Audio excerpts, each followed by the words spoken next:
This color was requested by one of our Patreon members, so thank you for the support. Link in the description if you want to become one today, and let's get into it. This is Color Quickie, I'm James the Color Guy. Let's talk about Everglade Deck by Valspar, a beautiful, dark, bluey green color that I'm kind of obsessed with.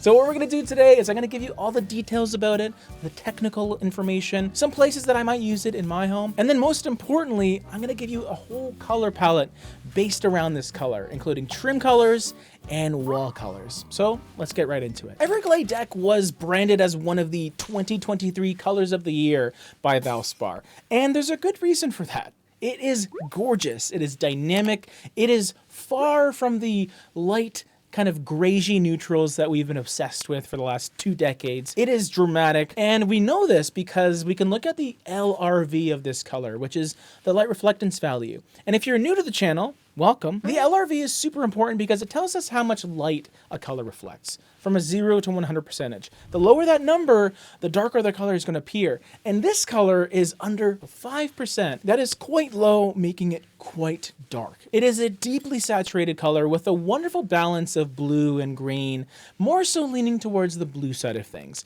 And this will be amplified even more if your home has a lot of that cooler lighting coming in, whether it's natural light from your windows or overhead lighting from your ceilings, whatever the case may be. The main way to find out how this color is going to look in your home is to simply test it out. Get a tester pod of this paint color, try it on a piece of Bristol board or on the wall, or even get a color swatch from your local Valspar paint store. Really recommend it before you buy any can of paint. Get a really tiny one first. So colors that are this dark and moody, it does present some limitations. And that's because not everyone wants to live in a beautiful, colorful cave. I know I do, but it's not for everyone. So the places that I can see this working are in any spaces where you want it to feel really dark and moody. And I think the first place I could think of is maybe a room in your home where you watch a lot of movies at night and you want kind of a dark theater vibe. A powder room is another awesome choice for a fun color that you wouldn't normally use in other parts of your home, just because it's such a small space. It's so closed off that you can kind of do whatever you want in there. The other option, of course, is accent things. So furniture,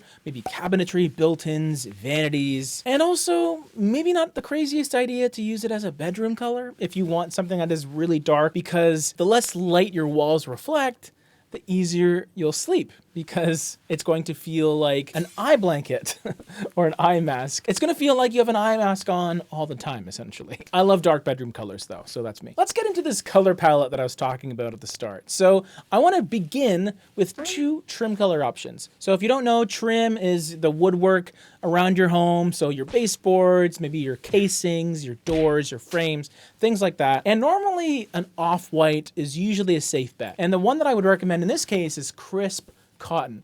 It is bright, but not necessarily lifeless and sterile as a paint color. It has a touch of warmth to it, which I think will help complement Everglade Deck ever so slightly. I love my whites to be a bit soft, and this one does have some softness to it, but it has an 87 LRV, so that's pretty bright, all things considered. Now, in terms of a dark trim color, you don't really get much darker than Everglade Deck, but I found a color that is that. Brown Velvet. And this is playing off that pairing found naturally in the woods. Green and brown. And now we have kind of a bluey green and this really dark espresso brown, I would say, but it has just under a 4 LRV. So that makes it the darkest color in this palette. And it's different enough from Everglade Deck where even though they have a very similar level of darkness, the color difference is going to be what separates them. Very artsy pairing to have the green on the walls and the brown on the trim.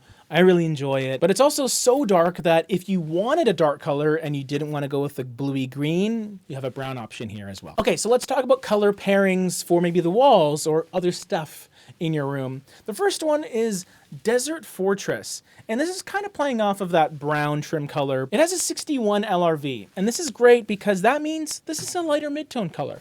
Really easy to work with, very flexible, versatile. You can use it pretty much anywhere you want. It just might not be the most exciting paint color, so it's a great choice if you just want something that isn't exciting.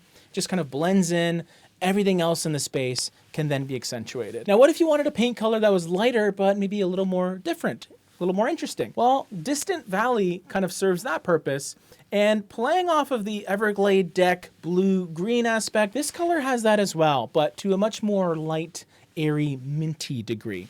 So very different feel compared to Desert Fortress. A lot less neutral, definitely cooler, but more exciting, and could be a great secondary color within your home. The third color pairing is very, very complementary to Everglade deck. We started with that blue-green dark color, and we're finishing with Terra Earth. This color is a lot more vibrant than it looks on my screen. It has this beautiful orange, almost coral tinge. There's a little bit of that red to sort of pull it away from being too orange. Valspar technically puts it part of the red color family. It has a lot of dynamism. I don't really see this being used heavily on walls, especially on all four walls. This is very much an accent color that maybe you want to use in very small pockets. And if you know anything about complementary pairings where you have red, orange, and blue-green, kind of the main color and then this color, you don't want to balance them. You want to have a bit of an